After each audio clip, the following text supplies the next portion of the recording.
Greetings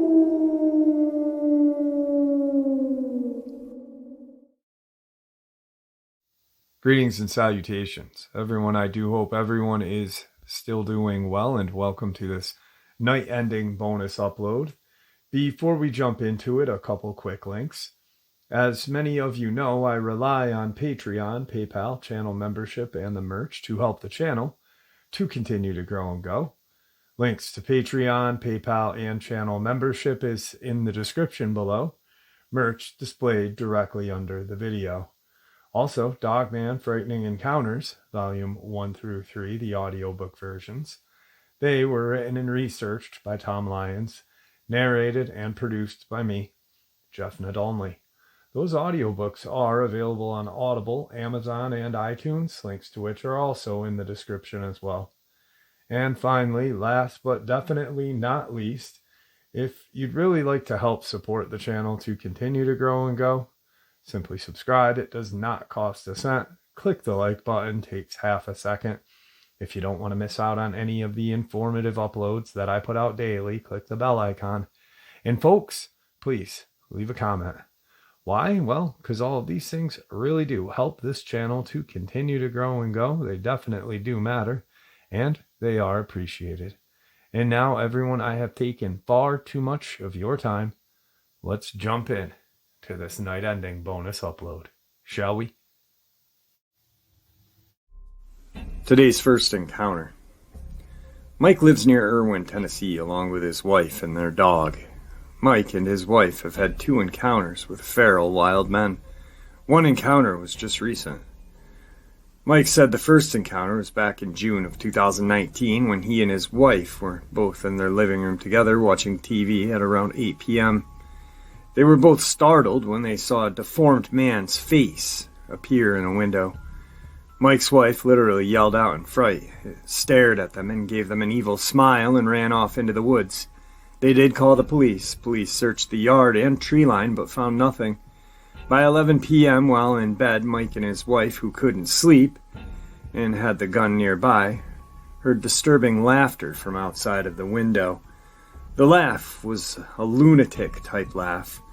Mike took his gun and went out the door and out of his porch, where he yelled, "Get the hell out of here," and shot 2 rounds into the ground. Mike saw not 1 but 2 wild men run from behind his shed into the woods. Mike was so disturbed at the sight of them that he shut and locked the door. He returned to the bed with his wife, but they both could not sleep. The following morning, Mike's wife routinely let their dog outside to use the restroom. The dog will do her business, then will always return to the front door and scratch to be let in. The dog was not seen again since his wife let her outside that morning. Just last week, Mike's wife had a sighting. She was returning home from the supermarket and was unloading groceries from her truck when something up in the trees grabbed her attention. She saw a deformed man up in a tree staring at her and grinning widely. She got back in her truck and left and drove to her husband's office. They both don't know what to do because the police are finding nothing and they feel like they are not being taken seriously by law enforcement. Mike did install several security cameras. Mike's description of the wild man: taller than 6 foot, thin but toned body, long hair on their heads with patches of hair throughout their bodies, pale gray skin, long fingernails. Eyes are large and wide and are black. Looks like a man/Bigfoot troll mix, deformed features in the face and head. Update. Mike did locate the dog about 1/8 of a mile from his house in the woods, dead. The dog was not in great condition, and I will not go into those details here, but fur was how he recognized his dog. To be conservative, there was not much left but fur and bones. The wife does believe a feral wild man is responsible. Mike and his wife continue to have sightings, but mostly up in trees. They have excluded the police because the police never find anything and have told Mike and his wife that they are most likely seeing campers throughout the woods. Mike's wife stated that she is aware of times when the feral wild men are near because of an odor, a very distinct odor.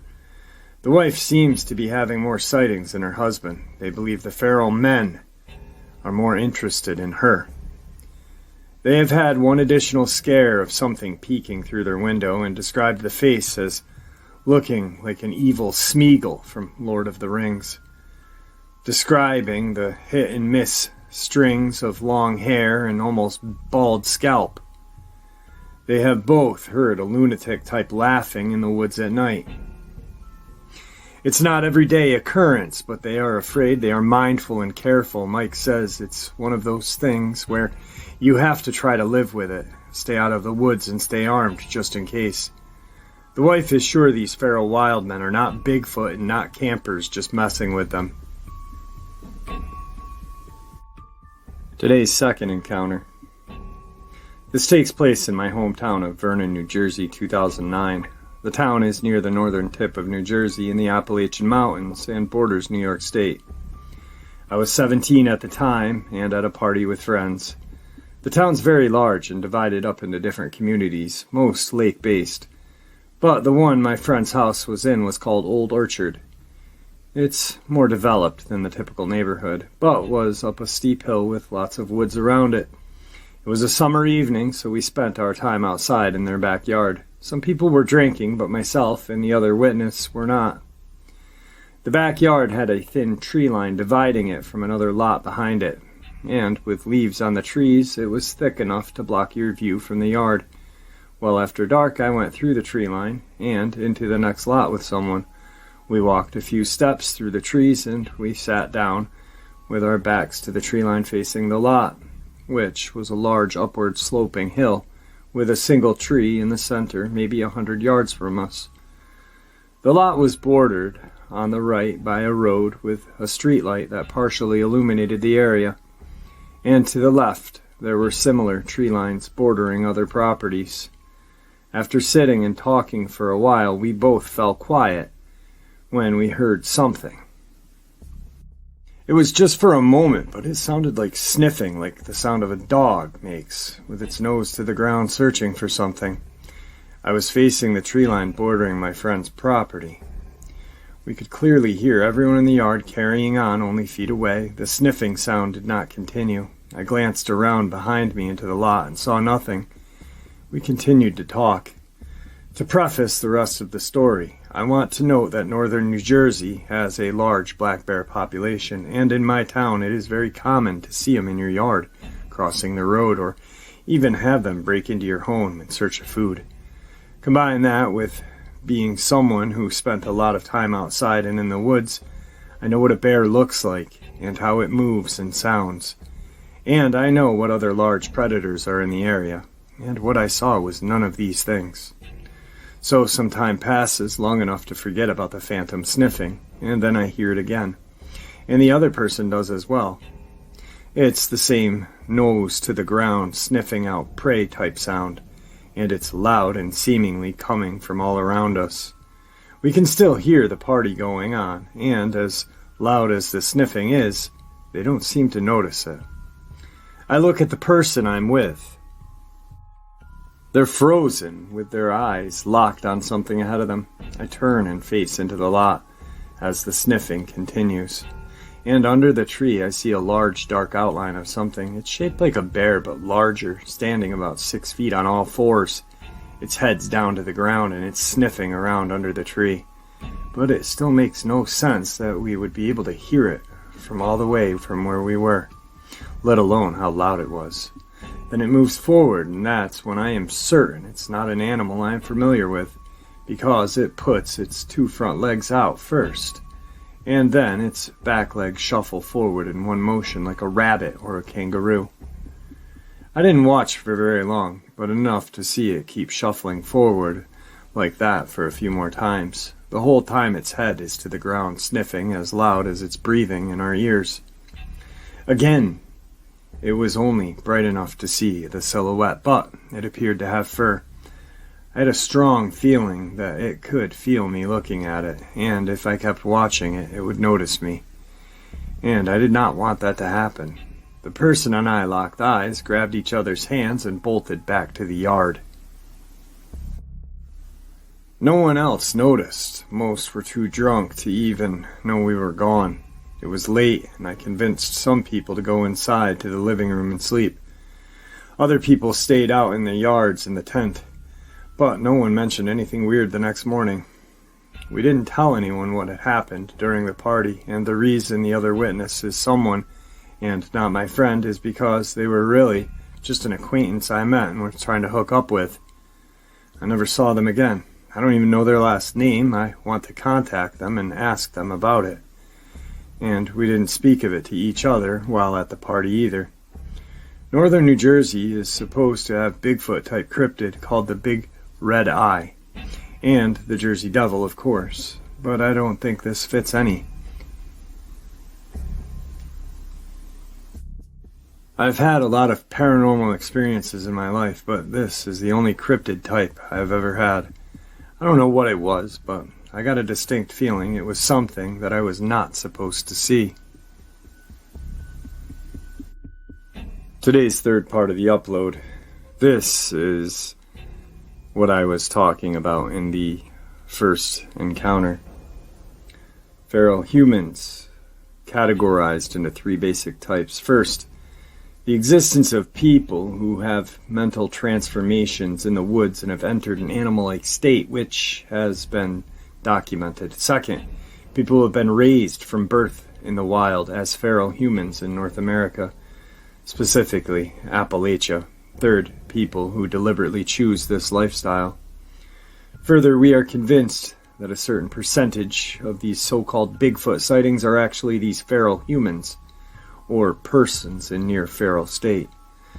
The Mays Lick area had an albino Bigfoot flap in the 1980s, which could be a human being living in the wild.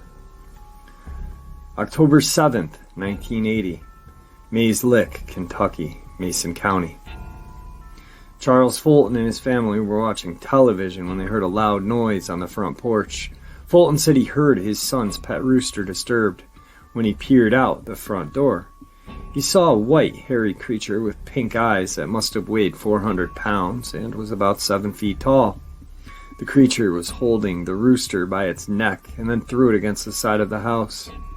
It then proceeded around back of the house into a vacant lot. Fulton claimed to have grabbed his .22 pistol and followed the intruder, fired at the creature twice as it ran out of sight. Fulton believes that the lights coming from his porch and living room may have frightened the creature, and that is why it seemed to go on a rampage. Fulton said that this white hair was real long, much like a horse's mane. He also stated that the creature was man-like, except the eyes were like that of an animal.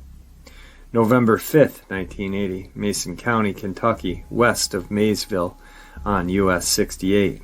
Mr. Noble Clay, an Alabama truck driver, was hauling steel west on US Route 68 when he saw a figure on the opposite side of the highway. He slowed his vehicle and turned on his high beams, thinking that it was a hitchhiker. When he approached the figure, he was shocked to see an enormous humanoid creature with white hair. After this encounter, he contacted locals on CB Channel 22 to see if there was a zoo or circus in the area. He thought that possibly an ape had escaped. When police were called to investigate, they took Clay's statement and filed a report. He stated to the police that he had never been to this area before and knew nothing about alleged Bigfoot reports. The police believed that Clay was serious on what he reported. This incident was on file with the Maysville, Kentucky Police Department. Summer of 1985, Estill County, Kentucky. After local residents began reporting a man-like figure prowling in the woods near their homes, Bigfoot rumors began circulating like wildfire in the area. Police combed the wilderness in the area and apprehended name withheld a native of Irvine, Kentucky, who had been on the missing persons list for 3 years, according to reports. He was naked but covered with mud and foliage to the extent that vines and moss and lichen were actually growing in his hair and on his body. He was in a completely animal-like state, could not and would not speak English, and had to be forcibly subdued. He was taken to Patty A. Clay Hospital in Richmond. We have no further reports on his recovery. The spring of 1990, Red River Gorge near Slade, Kentucky in Powell County. An author encountered a face-to-face in the wilderness near Cloud Splitter Rock. An adult 30s Caucasian male walking in the woods naked but covered with mud, leaves, and vines, which were matted into his hair and beard as well, giving him an almost absurd swamp thing appearance. He walked with a hunched, ape-like gait. He spotted moments after I spotted him, and we stared at each other for what seemed like an eternity. Finally, he turned and fled. His eyes seemed to show some intelligence, but he was still extremely animal-like and seemingly unable to speak. I made no effort to follow him. The similarities between this case and the ones above are striking.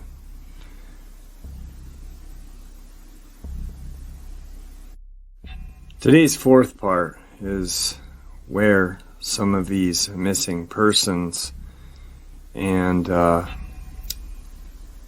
theories of cryptids and these so-called wild men or interbred, whatever the hell they are, comes to light right now. I live in the Great Smoky Mountains, and I know what snatches children. I'm on the North Carolina side of the Great Smoky Mountains, lived there my entire life. All of us know what's in these woods and mountains. Since the 30s and 40s, there have been feral wild men living in these mountains. They are fast. They will snatch livestock and children. The FBI knows. It's why they don't get involved. I've heard other stories that there are some attempt to kill these feral wild men, but they still exist even today. And I'm not talking about some end-of-the-day extremist who took the woods. I mean feral, completely wild men with their own language living underground. We don't go into these woods at night. During the day we make sure to stay on the trails. Sometimes you will smell it, that putrid scent. At night you'll hear them hollering, supposed inbreds. The locals around here know what happened to Dennis Martin. He was snatched by one of those wild feral men. It's not uncommon for people to go missing here. They are normally found, but you'd also be surprised at the number of children who simply disappear. The FBI has covered it up for years. Where do you think the movie The Hills Have Eyes come from? It's true. I hear them from time to time, disturbing sounds. They live all up and down the mountains here, in national parks and forests.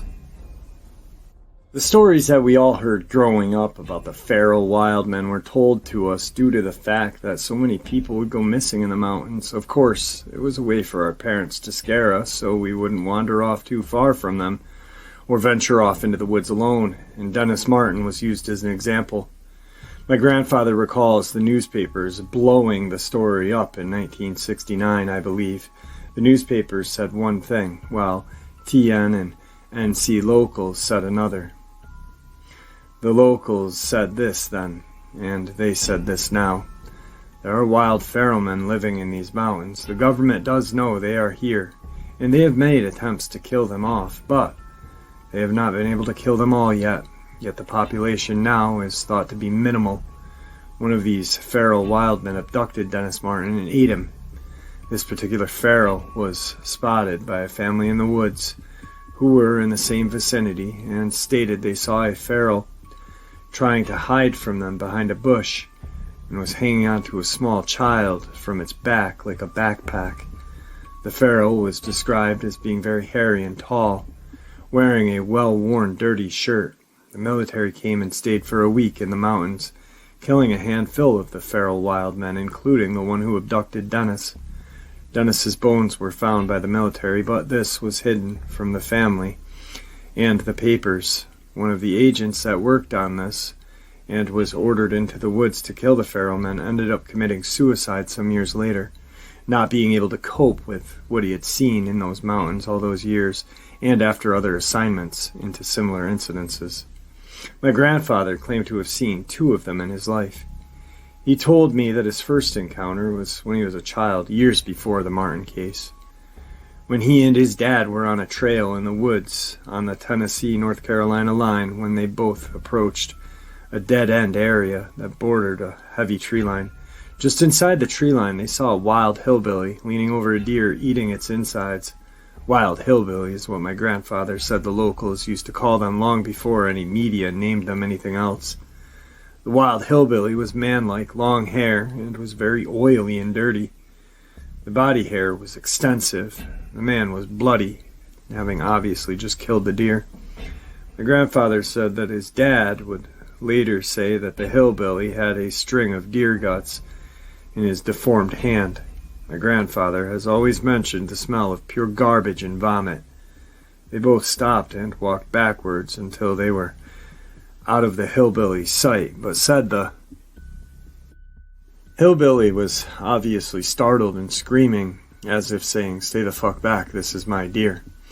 The hillbilly was dragging the deer back further into the tree line as my grandfather and his dad backed away. The second sighting was when my grandfather was hunting in '97. He and his buddy saw a female. They said they were taken back at the obvious sign of breasts, but this one looked more Bigfoot-like. She was running and then suddenly jumped into some hole in the ground and disappeared. They did not go looking for it. This is where the underground cave systems come into play. Inside the mountains and in the caves is where these wild men Bigfoot creatures are at. And that's why they cannot be found. It's worldwide. Governments know of them. They don't get involved with these creatures unless there's a disappearance and they have to go in and kill, as they did with Dennis Martin. Our governments admitting to these creatures and UFOs would break down our religious systems. Dealing with public about these creatures is something that has been avoided for years at all costs. Our caves and mountains can't be controlled. The underground cave systems are massive, and what's in them is beyond basic human comprehension. Yes, these wild feral men are cannibal and inbred. They will often snatch children to eat. Some are raised to reproduce. The geriatric population and disabled are easy targets for food because it's not expected they'll fight back. They also have trap doors in the woods and doors in the mountains. They will often steal clothing, dig in trash, take pets and farm animals. Though I personally have never seen a wild feral man, I do have evidence of them. The smell also. I have tons of stories and other things I've seen out in these mountains, more demonic, but so far I have yet to see a wild feral man. I believe, though, only because of the other things I have experienced out here throughout my life. I believe that a lot of the missing 411 cases will not be solved. Kids, hunters, tourists, all missing in a blink of an eye. Everyone always expects reasonable explanations for things because we are still so primitive. Our eyes are just not open to what's really out there. I do not believe much of the population could mentally handle or cope with it if they did know the truth. I believe the wild feral men are Panamanian jungle was also a reason responsible for the Frone Kramers case. I am a believer, yet I still live here in these woods. If you're a hiker, a hunter, or grew up around the mountains, then you know the hold that the mountains and forests can have over you. Such beauty, such fright. Today's final encounter. I went on a family vacation to the Great Smoky Mountains. I'm not sure what month it was, but in the spring. We'd been there a few days, exploring just everywhere. This is something we have done every year, but this year it turned out to be very different. It was the day before we were about to leave and head back home. My dad decided we would all take a walk down the trails and streams. We were at Deep Creek Loop Trail. My dad had taken his fishing pole. Dad, Mom, my brother, and myself were walking by the stream. My brother and I kind of walked away from the stream a little ways off the trail into the woods. I'm not sure how far from my parents. I do know I couldn't see them anymore. I don't remember if my brother or myself saw it first. From the side view, my first thought was an animal because of the movement in the trees. So being very quiet, we stepped to the side by the tree to hide and be able to watch it. What I thought was an animal was indeed not. It heard us and turned toward us. What I saw was horrifying. It was bent over, devouring a dead animal, possibly a deer. It was tearing its guts out and eating it. It had bloody hands, face, and chest. I saw enough to know this was not an animal, but dear God, it was not a man either. It had blood, flesh hanging from its mouth and hands. It had a large forehead that looked like it had knots. It was very hairy, but not as hairy as a bear or Bigfoot, and between the blood and skin looked dirty. It was a deformed man. We were so scared my brother took off, running first, then I followed. I turned just for a second to see if it was coming after us. As I was turning to run also, it took off running the other way. It didn't stand totally straight up, but I could tell it was a male.